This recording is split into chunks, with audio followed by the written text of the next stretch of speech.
Hi, everyone. It's me, Krylios, Team Rayceen Productions, MC and producer. And today, joining me as usual is the legendary Rayceen Pendarvis. Hi, Rayceen. How are you, my love? Greetings and salutations, all.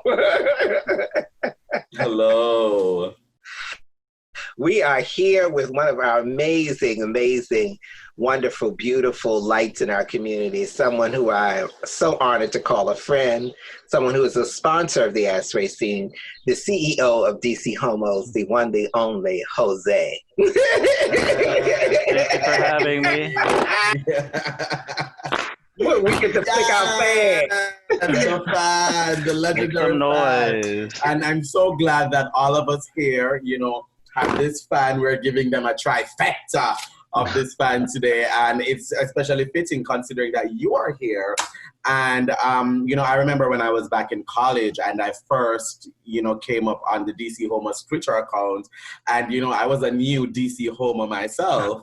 And so, I was like, I should follow this account to keep up with all the gay things in DC, know what's going on, know how to, you know what I mean? And it's been one of the best follows I've had since, thank you. All these years ago. So I want to thank you so much for that. And of course, for being a sponsor for the Ask Rayceen show. Thank you. But tell us, how did you come up with the whole DCHomos idea and, everything around it and all that you do, with DCHomos? So it goes back probably about 6-7 years. Some people might be too young to remember, but back in the day when Twitter first started, you couldn't search for words. Mm-hmm. You could only search for hashtags. So in order to search for something, you had to make a hashtag. And there was a group of friends that I had in DC, and in order to find each other's tweets very easily, someone created the DCHomos hashtag. So when you clicked on it, you would see all of our tweets.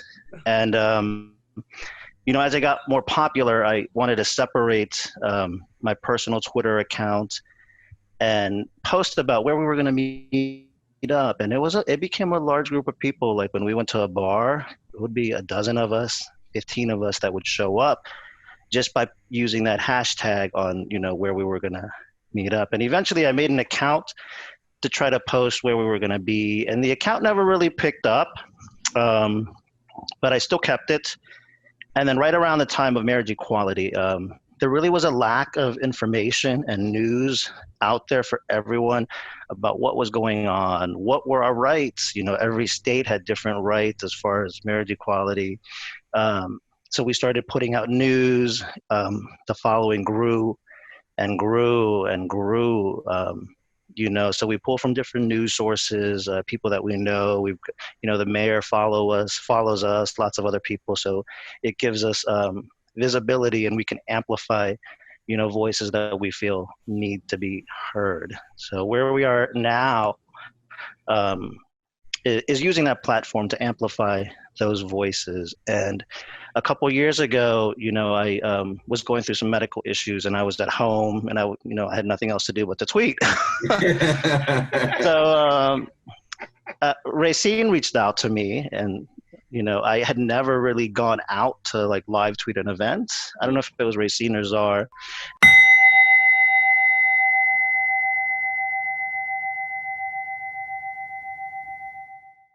And they're like, hey, come out to our event. We'd love to have you. And I was like, oh, okay, this seems like fun. And it was the upstairs of, what was it called? Club Live. Live.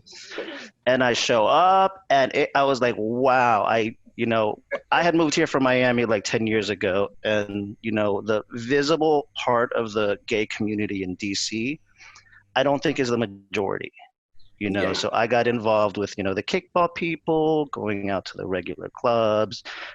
Most of my friends were not people of color. And because that was what was shown to me as far as DC. So being able to see this amazing community and the arts that they were supporting, I kept coming back and kept coming back and kept coming back. Yes. And then, honestly, we would not be here if it wasn't for Rayceen and the Ask Rayceen show, because that opened us up to so many doors, being invited to other events. You know, we've spoken at Charlotte Pride, we've spoken at George Washington University on panels, HRC, the museum, um, Latinx Pride. You know, Rayceen has introduced us to so many other people, so we're very thankful for that. Oh, thank you. I'm just the vessel. Yeah. Well, Jose, this is, I mean, we are in some unprecedented times right now for so many reasons. One of the first is, because of the coronavirus pandemic. How have you been handling it? How has that been for you? Tell me about that. It's been interesting. I'm blessed to still be working, being able to work from home remotely. I'm used to having 1 or 2 different events to go to every week, sometimes 3 events, so being home and having nothing to do, like I really have been, that's tough, because you don't want to just sleep all day or watch movies. I think I binge watched season 1 through 12 of RuPaul's Drag Race. I know, I saw that, and I was keeping up with your tweets, but that's a great thing to binge. It's a great thing to binge. Yeah. So, blessed that my sisters also are working, but there are a lot of people out there that are suffering. So trust me, yep, we're struggling during May, and we shut down our store just because we didn't want to have to go to the post office and risk, those people on the front line as well as our families. But we did open up for about a 2-week period, and 100% of the proceeds from the store went to different organizations that are supporting people that need help during COVID. And we also matched the first $1,000 that were raised. So we were able to donate, I think, just over $2,500 to those organizations. Oh, wow. That's amazing. So, for folks who don't know who Jose is, tell us a little bit about Jose. Like, where are you from? I always feel like one day I'm gonna have to write a book. So I was born in El Salvador I'm going to date myself. I'm very proud of my age, in 1978. And for anyone familiar with the history of that region, it was smack in the beginning of a civil war. So my earliest memories, I was there till I was 5. My earliest memories are, being woken up in the middle of the night by my grandmother. My parents came to the U.S. when I was 1, and I stayed with my grandmother. So being woken up in the middle of the night because there's, air raid sirens going on or soldiers knocking at the door, So for the longest time, I didn't, when I came here to the U.S., I didn't realize how that affected me mentally, at that age. Like I always I couldn't sleep in a room or be in a room where the windows were open or shades were open, and it wasn't until much later I realized that that's from that trauma as a kid. We always kept our windows shut, doors shut, So I came to the U.S., lived in Montgomery County most of my life, went to the University of Maryland. Right afterwards, decided I hate the cold. And I moved to Miami. And back then, Montgomery County was pretty white. There weren't a lot of Latinos. There was one little Latino store that sold groceries. Now it's completely changed. Yeah. But when I moved to Miami was culture shock. I had never been around so many Latinos and Cubans and so many different types of Latino, So it really was culture shock. I think I was about 21 when I moved there. So I definitely had some fun times. Oh, that's a good age. In Miami. Yeah, let me tell you, we took a nap at maybe 10 p.m., woke up 11, went out at 12, out till 5. You could do that at that age. Mm-hmm. I went back a couple years ago, and I was like, I'm going to party like I used to in Miami. That first night I was there, I was asleep by midnight. Wow. Yeah. And then when my sister, I'm very, very close with my family. If you guys have seen my nieces, especially, and my nephew, when she had her first baby, my niece, I moved back up here to the area just to help out. They're both single parents, single moms, which, they're incredible people. So I moved up to the area, was living in DC for a while. And then now I'm up in the suburbs, but looking to move back to DC pretty soon. Wow, wonderful. And I mean, I think, that's such a great story. And I feel like that comes out within the persona of DC Homos. You know what I mean? And one of the things I love about DC Homos is that it's not only a platform for LGBT equality and for LGBT issues, but you have also taken a very firm stance on racial equality, and especially within the LGBTQ community, and especially with what's going on now. Tell me about that. What are your thoughts on that? So yeah, we've been pushing for racial justice for a long time, and even before this last election, Ferguson, when we were screaming Black Lives Matter, I honestly lost a lot of friends, lost a lot of acquaintances, because they would mock those groups, they would mock those people, protesting, and you've got to pick quality over quantity. Yes. And it's interesting because now I'm seeing some of those same friends posting Black Lives Matter, posting support this, raising money. I'm like, where were you 4 years ago when I was screaming this, All of a sudden they want to be part of it, and I think part of being an ally is to listen, to listen and to center those people. So they're getting around to it. It's a little bit late, but I think if we listen to our Black and brown friends, and we would get there faster. So sometimes the best thing you can do is just listen. And it's so important to listen, especially allies, to understand. And when people begin to see it become beyond color, the human experience, when folks lives are taken senselessly, when they understand that was someone's brother, that was someone's son, that was someone's child, that was someone's daughter, that was someone's uncle, that was someone's aunt. And then they realize that was my friend. Yep. And then it hits home. And then it becomes a place of, wait a minute. Now I get it. Now I understand it. And then folks, it takes a period when folks go through their awakening and they reach a level where they become woke. And speaking of woke, we talk about these fans. People see these fans. I think how you use what these fans represent and how you make people realize, get woke. Yes, honey.